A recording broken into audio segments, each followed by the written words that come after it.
Hello, everyone, and welcome back to Coach Craig's Sports.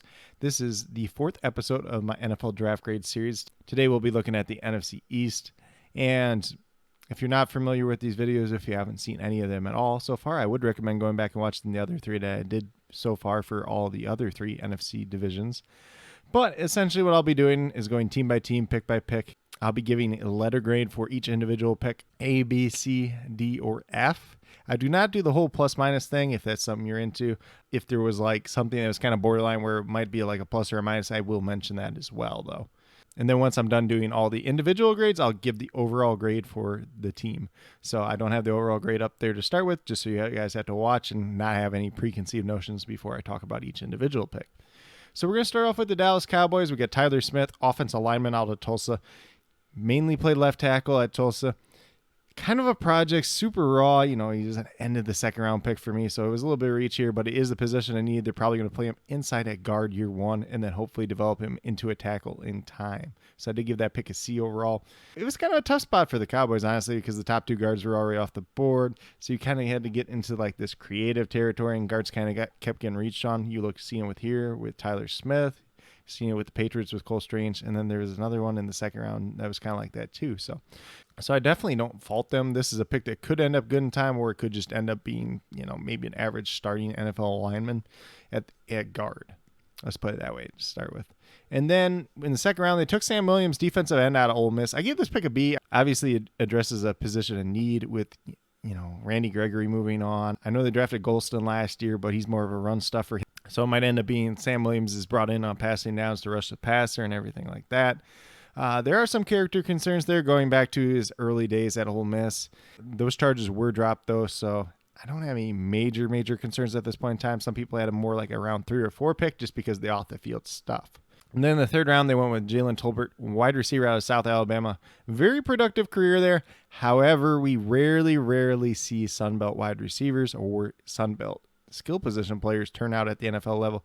Elijah Mitchell's kind of outlier when it comes to that, but I gave this pick a C overall. He's more of a 4th, 5th round grade for me. I think he's going to be a decent wide receiver 4 on an NFL team, but just a little bit too early for me. Obviously, they did need some more wide receiver depth with Michael Gallup having the torn ACL and trading away Amari Cooper.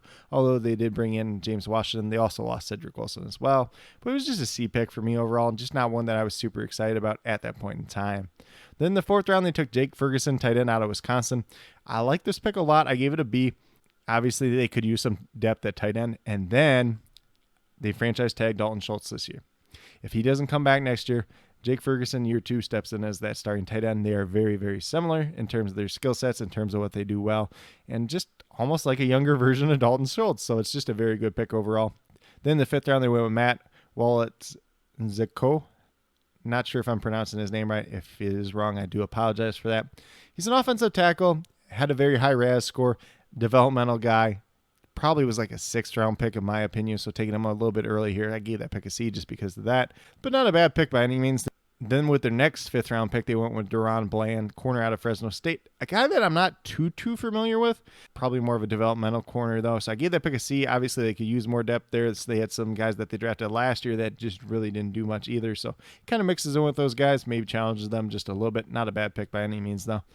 And then with the 3rd pick that they had in the 5th round, they took Damone Clark, linebacker out of LSU.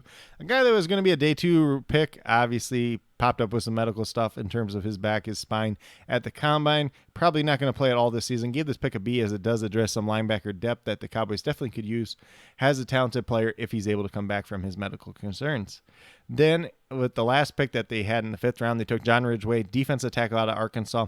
So he started off his career at Illinois State, played very well there, transfers to Arkansas, played pretty well there as well. He runs stuffing defensive tackle, definitely what Dallas could use on their team. Probably going to be a good rotational player like from day 1. So I gave that pick a B. I think it's a very good pick overall, though. And then last but not least, in the 6th round, they took Devin Harper, linebacker out of Oklahoma State. So there is a little bit of athleticism there. A guy that played in a very good defense this past season. Probably more of a developmental linebacker than anything. Going to be a good special teamer, but we'll see if he turns into anything more than that in time. But overall, I think it was kind of a mixed draft for the Cowboys. You had a couple of reaches in there. Those are mainly the C picks, some developmental guys. But overall, I did give them a B. Might be a little bit closer to a B- if you were doing the whole plus-minus thing, but still a solid draft regardless. Then we move over to the New York Giants. So they obviously had a few more picks. They started off the draft very, very hot with Kayvon Thibodeau, edge out of Oregon.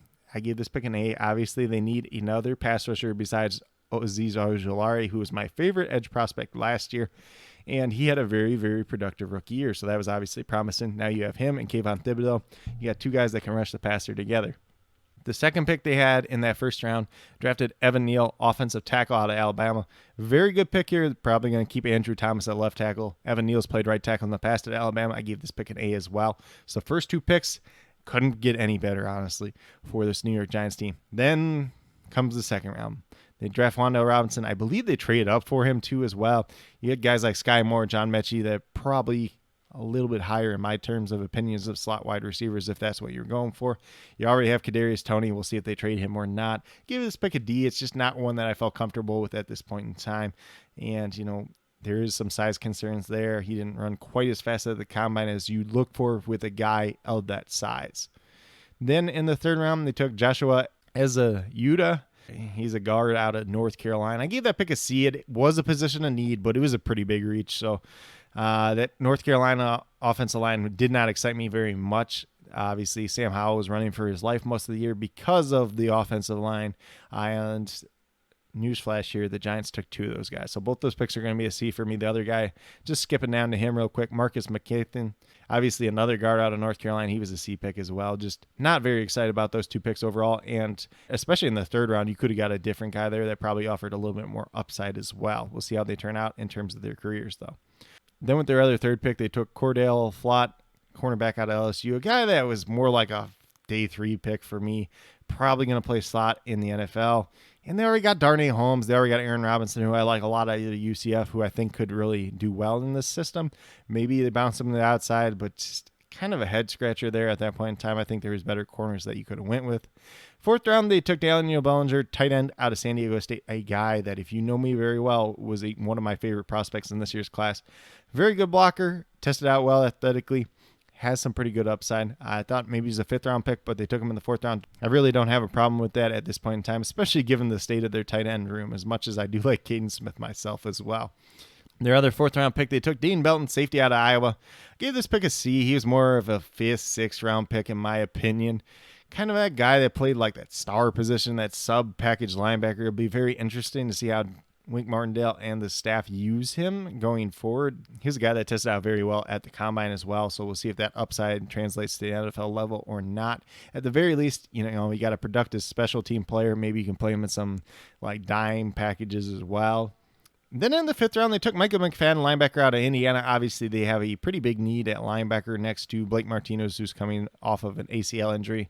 No offense to Tate Crowder. He played admirably last year, but still probably not a guy that should be out there on an every down basis. Is Micah McFadden much better than him? Probably not, but he is a good blitzing linebacker. And he's probably going to be a guy that Wink Martindale likes quite a bit and finds different ways to use him overall, so I gave that pick a B.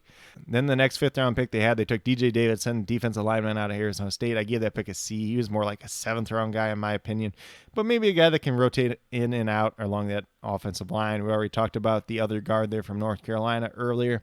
And then the last pick they had was Darian Beavers, linebacker out of Cincinnati. He was a B for me overall. A lot of people had him in their top 10 linebackers. Some people said he was going to go day 2, and he went round 6. So I think it's a good value where he went. I had him, more as a 4th, 5th round pick. So right in line there, gave that pick a B. Obviously, it was a position of need as well. But overall, it was a very interesting first draft for this new New York Giants staff with Joe Schoen and then obviously Brian Daboll, the head coach.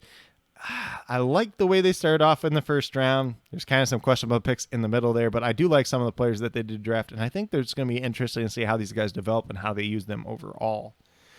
Then we move over to the Philadelphia Eagles, and obviously they didn't end up with a lot of picks here. They traded one of their first-round picks and a third-round pick for A.J. Brown.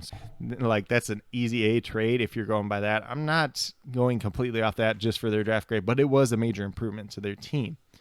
They traded up very slightly to get ahead of Baltimore to take Jordan Davis, defensive tackle out of Georgia. I think he's a freak athlete. He could be, that unicorn type athlete at the defensive tackle position. Was that the biggest position in need? You could argue that maybe they want a Fletcher Cox replacement in future, but he's probably not a guy that's going to play right away. Maybe he starts and plays on the early downs, and then Javon Hargrave or Fletcher Cox, kind of rotate in along with Milton Williams, who is another freaky athlete they got at that defensive line position last year. Gave that pick a B just because they traded up and maybe not the highest position in need. And then in the second round, they took Cam Jurgens, center out of Nebraska. Gave that pick a B as well. Could be a pretty good scheme fit in replacing Jason Kelsey in the future. Obviously, they drafted Landon Dickerson last year. I thought maybe he'd be the center of the future, but it looks like they're going to try to stick him at guard long term now. Can't really complain too much about that pick, though. In the third round, they stole Nakobe Dean, linebacker out of Georgia. There was some injury concerns with him. He's got a shoulder injury. He's not having surgery on it. But I do give that pick an A. It could be an interesting fit for them. I'm not sure exactly how he fits in that defense. But at the same time, pretty much any linebacker you drafted is probably going to be better than what they already had, or at least kind of an upgrade to that group overall. Then in the sixth round, they took Kyron Johnson, edge/linebacker out of Kansas. So kind of undersized edge, probably better in a 3-4 scheme there. But they brought in Hassan Reddick. They kind of like using that third linebacker kind of as like a rush linebacker. So if he sits for a couple years, learns behind Hassan Reddick, could turn out to be a pretty good value there. Obviously a very athletic player, probably could gain some weight as well. Then last but not least, we have Grant Calcaterra, tight end out of SMU. Gave that pick a B as well. Obviously, they could use some more tight end depth since they traded Zach Ertz away last year. Jack Stoll's there, but I think that's pretty much it at this point in time. Tyree Jackson's there too, the converted quarterback, but nothing too exciting there. Grant Calcaterra is an interesting receiving option. He obviously fell due to health concerns since he's had multiple concussions in his career and kind of had to retire at one point in time because of that. So if he gets hit in the head real good one time, he might just be done with his football career altogether. Obviously, do not wish that upon him whatsoever, though. So overall, if I'm just grading the draft class, not what they did with all the picks that they had, I give it a B. If you're talking about what they did with the picks overall and getting A.J. Brown as well as this draft class, then it's probably on the A side. So when you look at it all together, the Eagles really did well during the NFL draft with everything that they were able to do. And that definitely makes their team look better on paper. We'll see if it translates to wins on the field as well. Then last but not least, we have the Washington Commanders. So we're going to start off with the 16th overall pick. They traded back a couple spots. Took Jahan Dotson, wide receiver at Penn State. It was a position in need. I think it was a little bit too early, but the way wide receivers were coming off the board, you can't fault them too much, but I did give this pick a C overall. Then in the second round, they went with Fedarian Mathis, defensive tackle out of Alabama. This one was kind of a head-scratcher for me. Obviously, they already had Daron Payne and Jonathan Allen there. They have had pretty good depth on the defensive line, so it's not really a big position in need.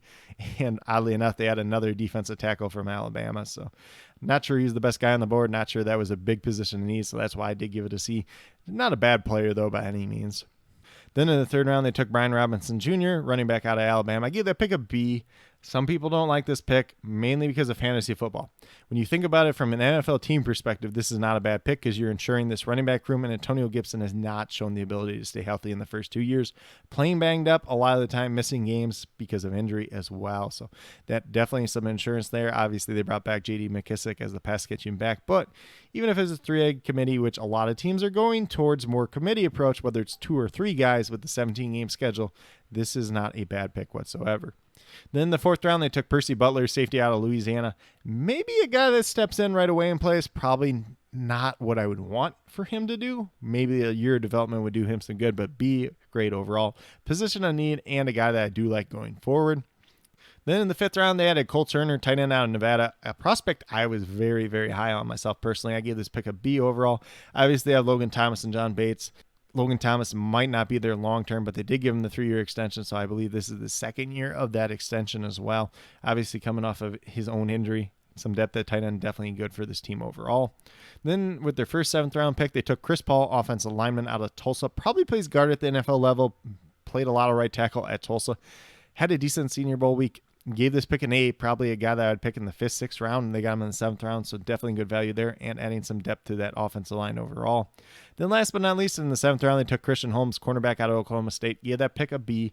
Cornerback obviously should have been an area they addressed earlier in the draft, but for whatever reason, they didn't do that. They could definitely use some help there. And I think he's a guy that's a good scheme fit. Maybe he doesn't play right away, or at least you hope that he doesn't get on the field too early just based on that 7th round draft capital. But I think he's a guy that won't kill you if he does end up on the field overall. for the overall grade for the Washington football team, I gave them a B, probably be closer to like a B minus. I didn't like the first two picks as much. Brian Robinson was okay pick there. Obviously, I did like that more than most people, but I do like these later round picks with the guys that they pick with Percy Butler, Cole Turner, and Chris Paul. Those are the ones that really stood out. So on day 3, they did really well. Day 1 and the first half of day 2 was not my favorite though.